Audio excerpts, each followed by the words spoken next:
남편이 죽은 후 밀려든 빚더미에 강변이 일을 시작했습니다. 그런데 70억 부자 할머니 댁에 옷을 가지러 갔다가 죽었다던 남편이 그 집 안방에서 훤칠한 차림으로 걸어 나오는 것을 목격했습니다. 이야기 속으로 들어가기 전 구독과 좋아요는 큰 힘이 됩니다. 저희는 물류센터 창고에서 처음 만난 사이였습니다. 남편은 지게차를 운전했고 저는 전산기록과 창고 정리를 담당했었지요. 하루도 빠짐없이 마주치며 연애를 시작했고 3년의 연애 끝에 혼인신고만 하고 소박하게 살림을 차렸습니다. 양가 부모님도 계시지 않았고 한 푼이라도 아껴서 5년 안에 아파트 한 채 마련해 아이 낳고 사는 것이 저희 부부의 소박한 꿈이었습니다.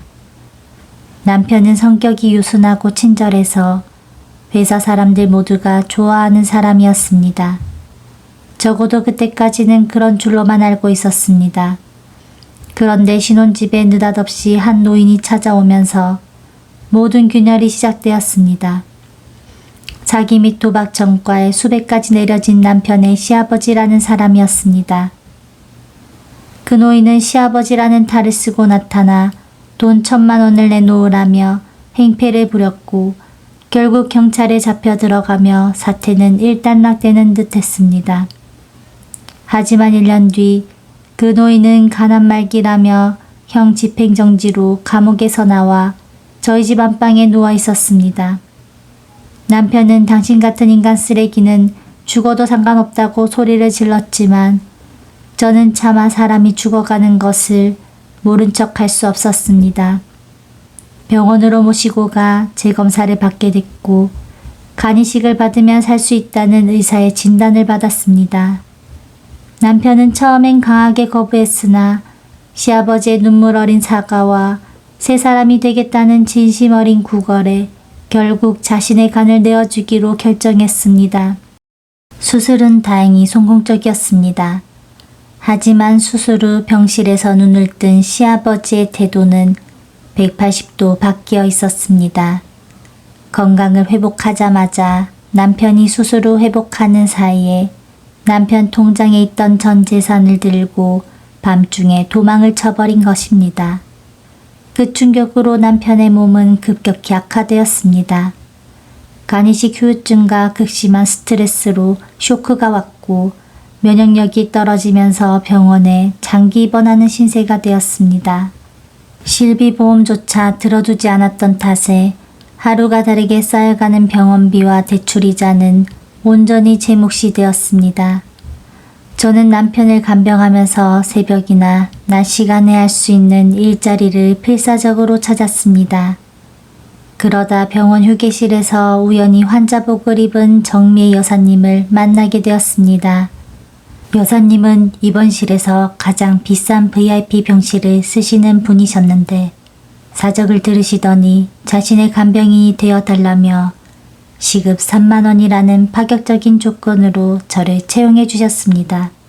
알고 보니 여사님은 젊은 시절 미싱사로 시작해 동대문 시장에서 자수성가하여 80억 상당의 상가를 소유한 엄청난 자산가였습니다. 자식들은 모두 해외에 나가 살고 있었고 홀로 지내시던 차에 저를 딸처럼 아껴주며 말동무를 해주셨습니다. 그런데 얼마 지나지 않아 병원에 장기 입원 중이던 남편의 상태가 급작스럽게 악화되어 심장마비로 사망했다는 절망적인 통보를 받게 되었습니다. 수술실 밖에서 오열하며 남편의 시신을 확인하고 장례를 치렀지만 제 손에 남은 것은 수억 원대의 병원비 대출과 남편이 남긴 빚더미 뿐이었습니다. 슬픔을 추스릴 새도 없이 저는 여사님의 간병일에 전념했습니다. 그러던 어느 날 여사님께서 얼굴에 화색을 띠며 수줍게 말씀하셨습니다. 나 사실 얼마 전에 애인이 생겼어. 나보다 나이는 훨씬 어린데 어찌나 다정하고 잘생겼는지 몰라. 돈 보고 접근한 다른 논팽이들과는 차원이 다른 사람이야. 저는 여사님이 외로움을 덜어줄 좋은 분을 만나셨다고 생각하며 진심으로 축하해드렸습니다. 그리고 며칠 뒤 여사님은 갈아입을 속옷과 옷가지가 덜 말랐다며 주택에 가서 옷을 좀 가져다 달라고 심부름을 부탁하셨습니다. 저는 여사님이 알려주신 주소를 찾아 으리으리한 대저택 앞으로 향했습니다. 비밀번호를 누르려던 순간 안에서 대문이 스르륵 열리며 한 남자가 밖으로 걸어 나왔습니다. 번듯한 정장을 차려입고 죽은 남편의 장기를 이식받아 매끈한 얼굴을 한 남자가 제 눈앞에 서 있었습니다. 사망신고까지 마치고 화장터에서 한 줌의 재가 되었다던 제 남편, 현식이었습니다. 분명 화장터에서 제 손으로 유골함을 받아들었는데 죽은 남편이 멀쩡하게 숨을 쉬며 70억 자산가 여사님의 대저택 문을 열고 걸어 나온 것이었습니다. 현식 역시 대문 앞에 서 있는 저를 보고는 눈이 휘둥그레졌습니다. 경악에 찬 눈으로 저를 바라보던 현식은 순식간에 표정을 싹 바꾸더니 제 손목을 거칠게 낚아채 저택 안으로 끌고 들어갔습니다. 대문이 쾅 소리를 내며 닫히자마자 현식은 제 어깨를 거세게 밀치며 나직하게 소리를 질렀습니다. 너 여기서 뭐해?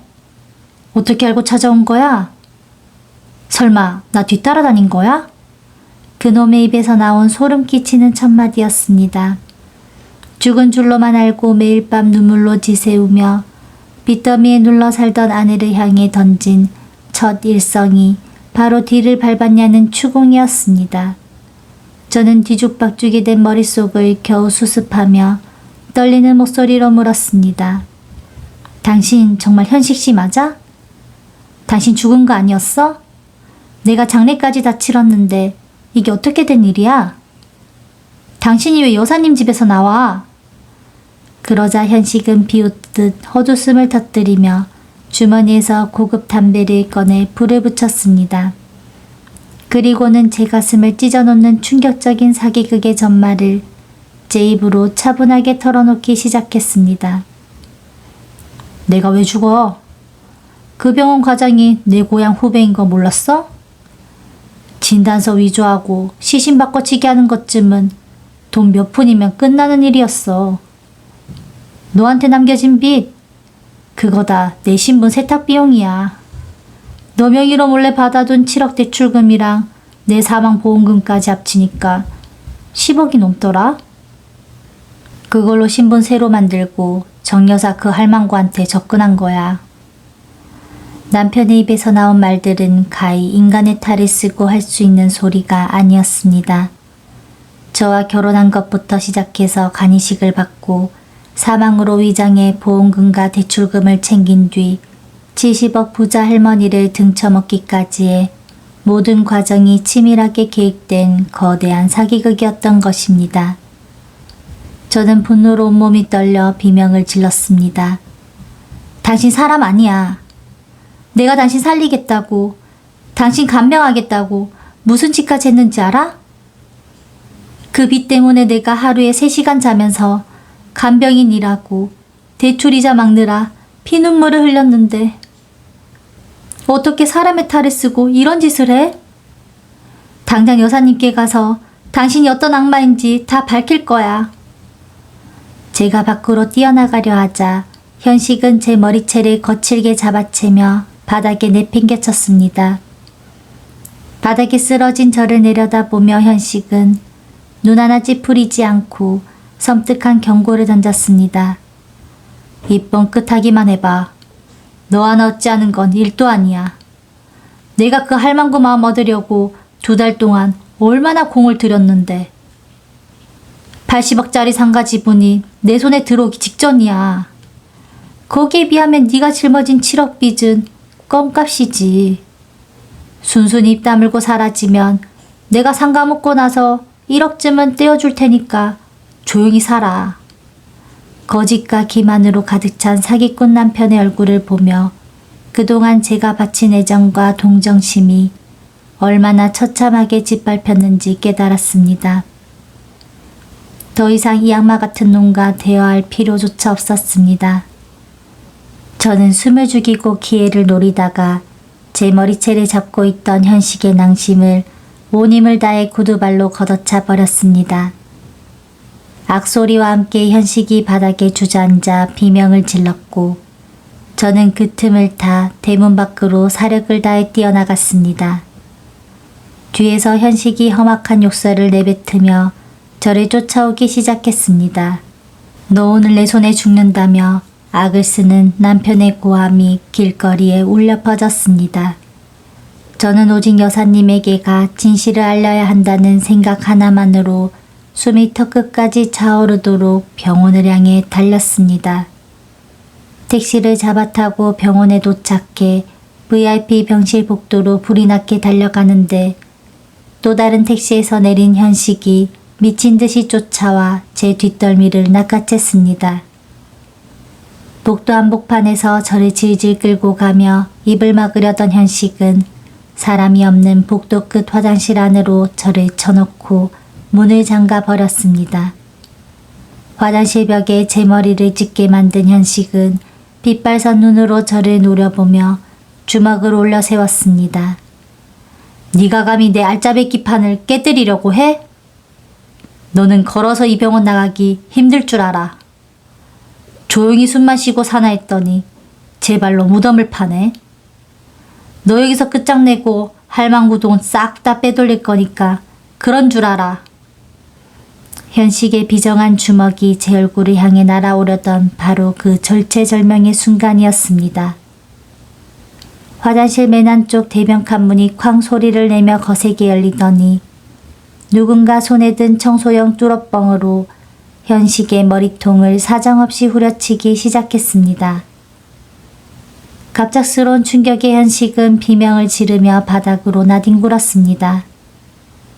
제 머리채를 잡고 있던 소나기의 힘이 풀리자 저는 엉금엉금 기어 뒤로 물러서며 위로 올려다 보았습니다. 대변칸 문을 부슬듯 열고 나와 뚜러뻥을 몽둥이처럼 쥐고 서 계신 분은 다름 아닌 70억 자산가 정미애 여사님이셨습니다. VIP 병실 전용 화장실 변기가 변형되어 막히는 바람에 잠시 복도 공용 화장실을 찾아오셨던 여사님께서 대변칸 안에서 현식이 내뱉은 악마 같은 폭언과 협박, 그리고 신분 세탁 사기극의 모든 전말을 똑똑히 듣고 계셨던 것이었습니다. 여사님의 하얗게 질린 얼굴은 자괴감과 분노로 미세하게 떨리고 있었습니다. 이 악마만 또 못한 놈아! 네 놈이 인간의 탈을 쓰고 감히 내 머리 위에 올라타려고 했냐? 여사님의 손에 쥔 뚜러뻥을 사정없이 내리치며 현식의 등과 어깨를 두들겨 팼습니다. 현식은 엉덩방아를 찧은 채 손으로 머리를 감싸주며 소리를 질렀습니다. 이 할망구가 미쳤나? 어디서 감히 나한테 손찌검이야? 이거 당장 치우지 못해? 현식이 거칠게 일어나며 여사님의 뚜러뻥을 낚아채려 하자 저는 죽을 힘을 다해 몸을 날려 현식의 허벅지를 껴안고 넘어뜨렸습니다. 현식의 비열한 가짜 연극에 속아 자신의 정성과 재산을 짓밟힐 뻔했던 여사님을 보호해야 한다는 생각뿐이었습니다. 현식은 바닥에 나뒹굴면서도 빗발선 눈으로 여사님을 노려보며 적반하장으로 소리쳤습니다. 이 나이 먹은 할망구가 진짜 눈에 뵈는 게 없나 본데? 그래, 나 사기꾼 맞다. 그런데 당신이 나한테 직접 넘겨준 돈이 몇 푼이나 된다고 나한테 이래? 내가 당신한테 건네받은 게 고작 100만 원인데 그걸로 사기죄가 성립될 것 같아? 대한민국 법이 그렇게 허술한 줄 아나? 자신의 범죄 인각이 천하에 드러났음에도 단 한 채의 반성조차 없이 법의 허점을 운운하는 남편의 비열한 태도에 저는 이빨이 깨질 듯 입술을 깨물었습니다. 하지만 여사님은 현식의 가증스러운 변명에 단 한치도 흔들리지 않으셨습니다. 차가운 미소를 지으시며 주머니에서 핸드폰을 꺼내 들어 현식의 얼굴 앞에 찍혀있는 통화화면을 내밀어 보이셨습니다. 내가 똥을 싸면서 네 놈이 내뱉는 소리를 듣자마자 내 오랜 지인이자 서울지검 부장검사로 있는 놈한테 바로 전화를 걸었단다. 네 놈이 내가 명인한테 폭행을 가하고 공갈 협박을 하는 음성까지 모조리 녹음해서 검찰청과 경찰서로 송출했으니 아마 3분 안에 형사들이 이 화장실로 들이닥칠 거다.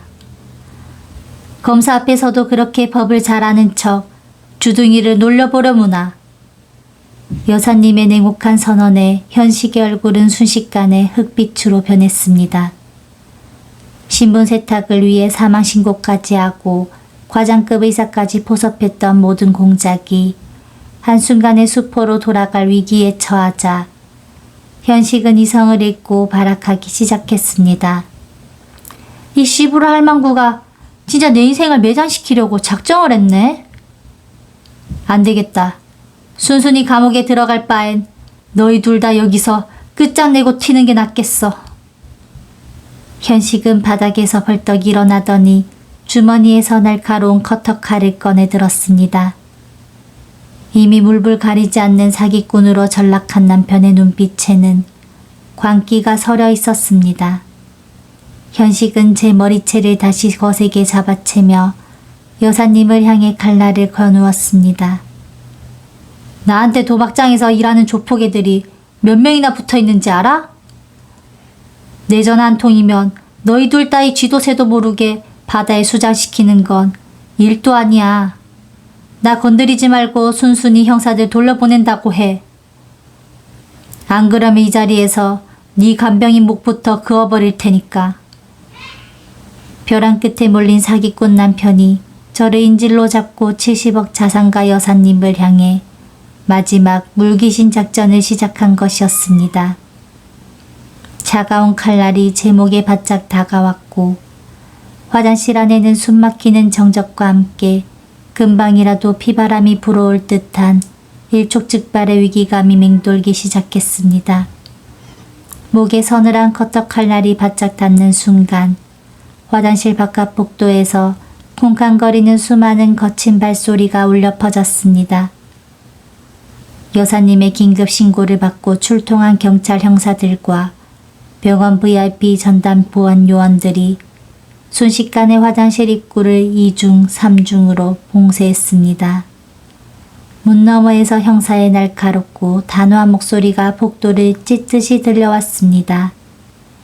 경찰이다. 안에서 칼을 들고 발악해봤자 소용없다. 이미 이 건물 전체 출입구가 통제됐다. 순순히 무기를 내려놓고 문 열고 나와라. 현식은 당황하여 눈동자를 좌우로 미친 듯이 굴리며 제 목을 더 강하게 눌렀습니다.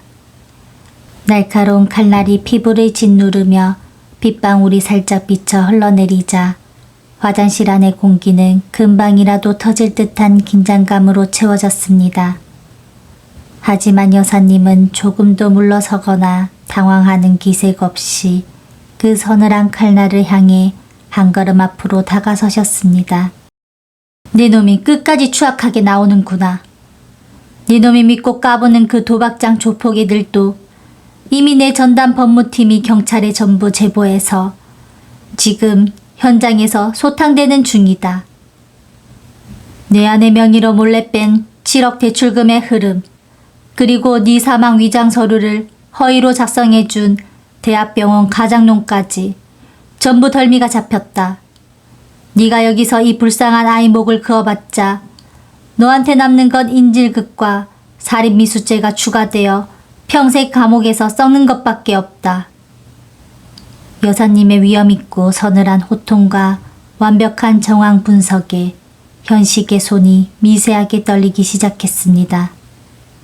자신이 수개월 동안 치밀하게 준비했던 가짜 사망극과 신분 세탁, 그리고 70억 재력가 할머니를 향한 사기판이 완전히 파탄났음을 깨달은 현식은 순간적인 패닉에 빠져들었습니다.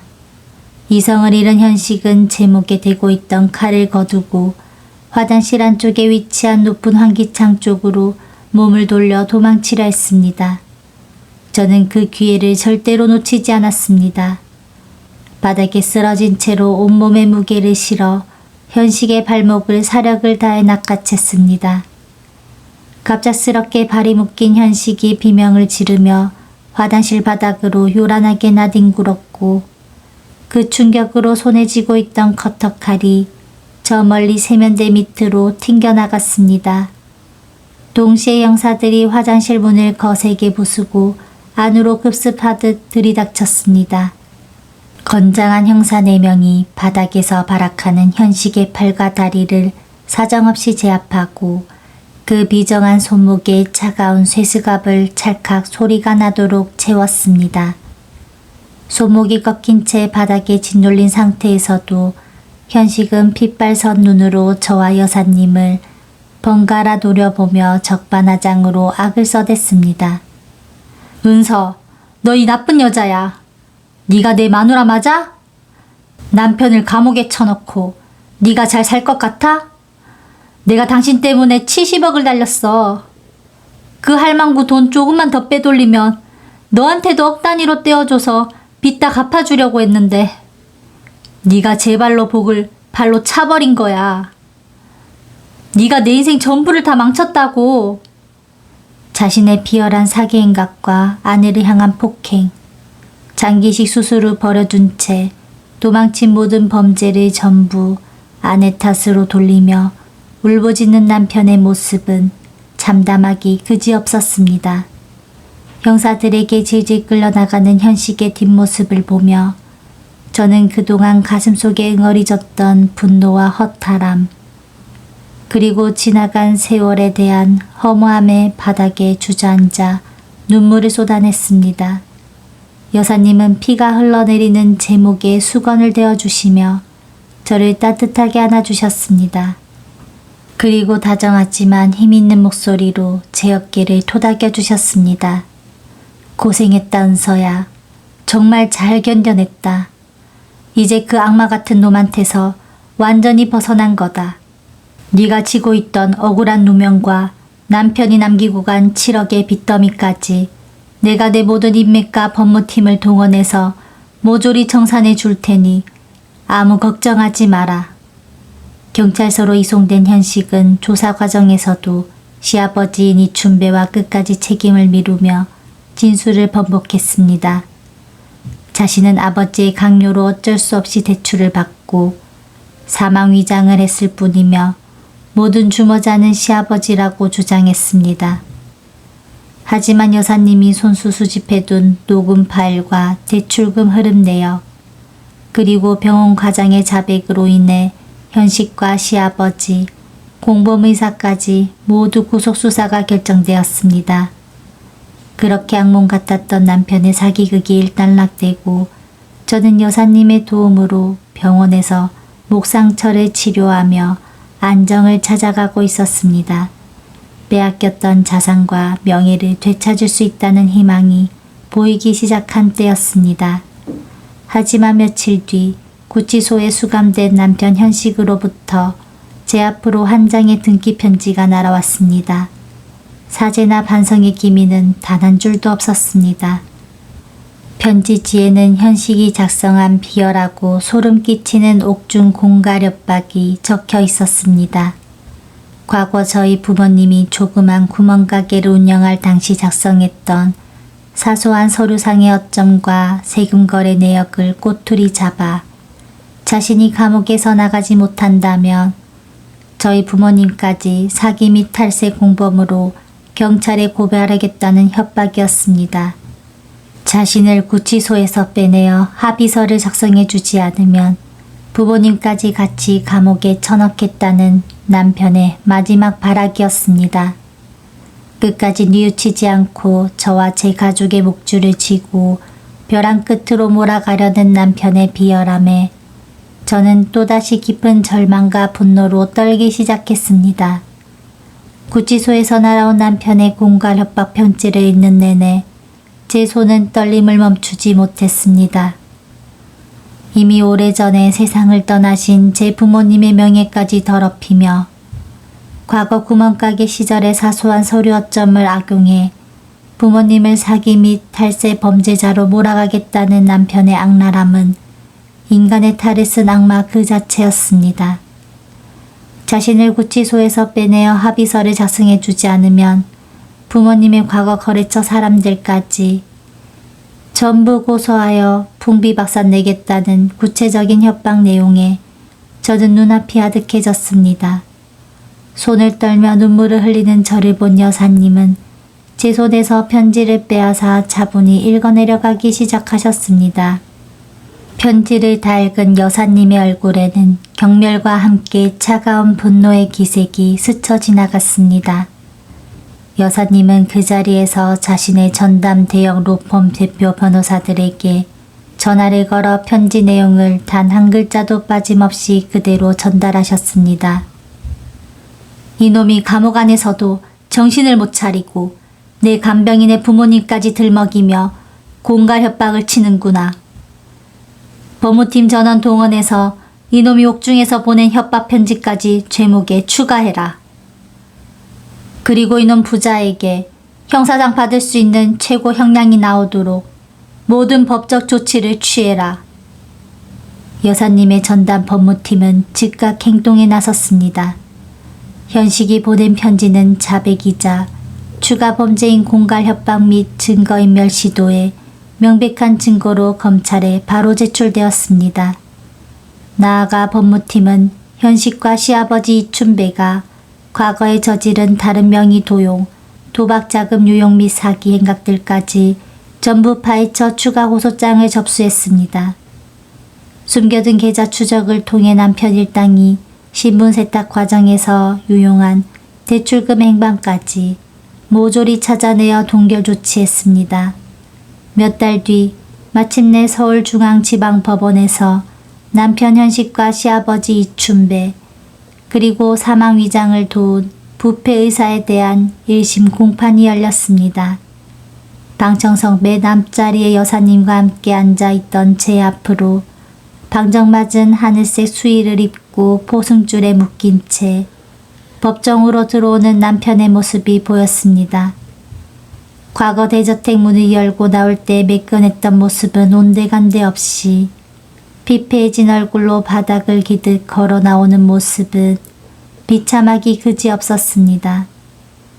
재판이 진행되는 동안 현식은 판사 앞에서 눈물을 흘리며 아내에게 속아 대출을 받았을 뿐이며 사망 위장은 오직 아버지의 강요에 의해 어쩔 수 없이 한 일이라고 구걸하듯 변명했습니다.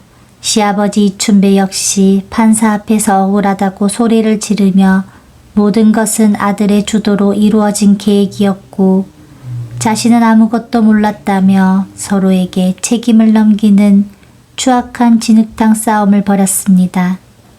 한때 아내를 등치고 70억 자산가 할머니를 사기치려 했던 사기꾼 부자가 법정 한복판에서 서로를 향해 손가락질하며 고함을 지르는 모습은 실로 참담한 구경거리였습니다. 하지만 여사님이 제출한 완벽한 녹음 파일, 금융거래 내역, 그리고 옥중 협박 편지라는 명백한 증거 앞에 그들의 거짓 변명은 아무런 힘을 발휘하지 못했습니다. 검사의 날카로운 추궁과 수많은 증거 자료 앞에 두 사람은 결국 고개를 숙일 수밖에 없었습니다.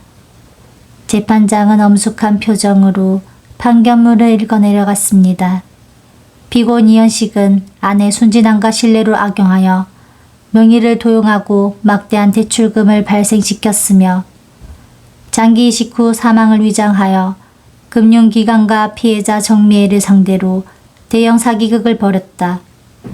또한 구치소 수감 중에도 피해자를 향해 부모님의 과거를 꼬투리 잡아 공갈 협박을 가하는 등 죄질이 극히 불량하고 반성의 기미가 전혀 없다. 판사는 현식에게 징역 8년, 공범인 시아버지 이춘배에게 징역 5년, 그리고 사망 위장을 도운 의사에게 징역 3년을 선고했습니다. 이와 함께 제가 짊어지고 있던 7억 원의 대출금에 대한 채무무효 판결 및 남편 일당에 대한 배상 명령까지 함께 내려졌습니다. 판결이 내리쬐는 순간 현식은 법정 바닥에 주저앉아 엉엉 울며 통곡하기 시작했습니다.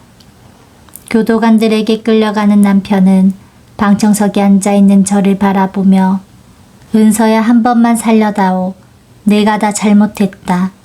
제발 합의서 한 장만 써다오. 라며 비참하게 구걸했습니다. 한때 제가 목숨처럼 믿고 사랑했던 남자의 비굴한 구걸이었지만 저는 단 한 번의 눈길조차 주지 않고 차갑게 고개를 돌렸습니다. 그동안 제 삶을 짓눌렀던 억울함과 슬픔, 그리고 배신의 상처가 비로소 깨끗이 씻겨 내려가는 순간이었습니다. 법원을 나오는 길 혼인 취소 판결문과 함께 드디어 완전한 자유를 얻은 제 곁으로 여사님이 다가오셨습니다. 여사님은 따뜻한 손으로 제 차가워진 손을 감싸 주시며 다정한 미소를 지으셨습니다. 은서야, 이제 그 추악한 놈들과의 인연은 완전히 끝났다. 네가 짓고 있던 억울한 빚도 어두운 과거도 다 날아갔으니 너는 이제 진짜 네 삶을 살 자격이 있다. 나와 함께 새로운 인생을 시작해 보지 않겠니? 재판이 끝나고 몇 달의 시간이 흐른 뒤 제 삶은 완전히 다른 궤도로 접어들기 시작했습니다. 혼인 취소 판결을 받으며 사기꾼 남편과의 법적 인연을 깨끗이 정리했고 여사님 전담 법무팀의 철저한 후속 조치 덕분에 제 명의로 가로채졌던 7억 원의 억울한 대출금 채무 역시 완벽하게 소멸되었습니다. 남편 현식과 시아버지 이춘배 그리고 부패 의사는 각각 감옥에서 차가운 수감 생활을 하며 자신들이 지은 죄의 대가를 뼈저리게 치르고 있었습니다. 모든 법적 절차가 마무리되던 날 정미의 여사님은 저를 당신이 소유한 80억 상당의 번화가 상가 건물로 부르셨습니다. 여사님은 건강을 회복하신 후 환자복 대신 품격 있는 정장을 차려입으시고 상가 1층의 가장 보기 좋은 넓은 매장 앞에 서 계셨습니다. 여사님은 건물 열쇠를 제 손에 쥐어주시며 환하게 웃으셨습니다. 은서야, 여기가 이제 네가 새로운 꿈을 펼칠 공간이란다. 저는 깜짝 놀라 열쇠를 다시 여사님께 건네려 했습니다. 이렇게 큰 은혜를 받기에는 제가 해드린 것이 너무나 부족했기 때문이었습니다. 하지만 여사님은 제 손을 굳게 잡으시며 진심 어린 마음을 전하셨습니다. 너는 내 목숨을 구했고 내 남은 인생을 사기꾼에게 등쳐먹힐 뻔한 비극에서 건져내준 내 은인이다. 남편이라는 악마에게 배신당하고도 끝까지 자존심을 잃지 않고 당당하게 맞선 네 모습을 보면서 내가 젊은 시절 맨손으로 미싱을 돌리며 버티던 내 모습이 떠올랐단다. 이건 선물이 아니라 내가 너라는 인재에게 투자하는 거란다. 여사님은 그 매장을 저에게 무상으로 임대해 주셨을 뿐만 아니라 제가 예전부터 꿈꿔왔던 창고형 유통 및 스페셜티 카페 사업을 시작할 수 있도록 초기 사업 자금까지 선뜻 지원해 주셨습니다. 물류센터에서 일했던 제 경험과 여사님의 수십 년 자산관리 노하우가 합쳐지자 사업은 빠르게 자리를 잡아갔습니다. 매장 오픈날 수많은 사람들이 축하 꽃다발을 보내왔고 여사님은 제 곁에서 당당한 수양딸이자 사업 파트너로 저를 소개해 주셨습니다. 남편의 거짓 사랑과 억울한 빚더미에 눌려 매일 밤 눈물로 지새우던 전업주부 강은서는 온데간데 없고 당당한 사업가로서 제2의 인생을 시작하게 된 것입니다. 한편 교도소에 수감된 현식으로부터 가끔 면회를 요청하는 편지가 왔지만 저는 단 한 번도 그 편지를 열어보지 않고 그대로 쓰레기통에 던져버렸습니다. 들리는 소문에 의하면 현식과 시아버지는 교도소 안에서도 서로를 탓하며 싸우다가 수감자들 사이에서 따돌림을 당하고 비참한 나날을 보내고 있다고 했습니다. 자신들이 파놓은 비열한 함정에 스스로 빠져 평생을 감옥에서 썩게 된 완벽한 인과응보였습니다. 어느덧 상가 매장이 자리를 잡고 고요한 저녁 시간이 되었을 때 저는 여사님과 함께 테라스에 앉아 따뜻한 차를 나누었습니다. 여사님은 제 손을 따뜻하게 잡으시며 말씀하셨습니다. 은서야, 인생은 신이 내린 시련 뒤에 반드시 귀인을 숨겨두는 법이란다. 너에게 온 시련은 끝났고 이제 네 앞에는 행복할 일만 남았어.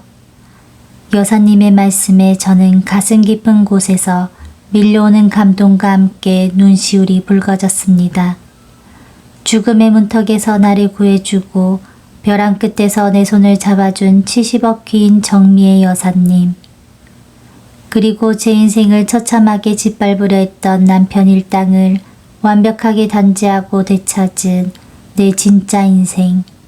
저는 마침내 과거의 아픈 상처를 완전히 털어내고 여사님과 함께 당당하고 화려하게 빛나는 제 새로운 삶을 향해 기분 좋은 미소를 지으며 걸어나갔습니다. 사기꾼 남편의 비정한 배신을 딛고 70억 귀인을 만나 화려하게 인생 역전에 성공한 은서의 사이다 결말이었습니다. 주인공 은서의 삶을 처음부터 지켜보시면서 얼마나 마음을 졸이셨을지, 또 사기꾼 남편 현식의 차가운 배신 앞에 얼마나 함께 분통을 터뜨리셨을지 충분히 짐작이 갑니다. 물류센터에서 처음 만나 소박하지만 따뜻한 신혼을 꿈꿨던 한 여자의 순수한 마음을 남편은 오직 자신의 이기적인 욕심을 채우기 위한 수단으로 이용했습니다. 수술 자금이 필요하다는 시아버지의 거부할 수 없는 거짓 눈물 앞에서 자신의 간을 내주었던 남편. 그러나 알고 보니 그 모든 것은 아내의 명의로 수억 원의 대출을 일으키고 사망으로 위장하기 위한 거대하고 치밀한 사기극의 서막에 불과했습니다. 죽은 줄로만 알았던 남편이 70억 부자 할머니의 대저택에서 훤칠한 모습으로 걸어 나오던 그 순간, 은서가 느꼈을 소름 끼치는 경악과 배신감은 감히 말로 표현할 수 없을 정도였습니다.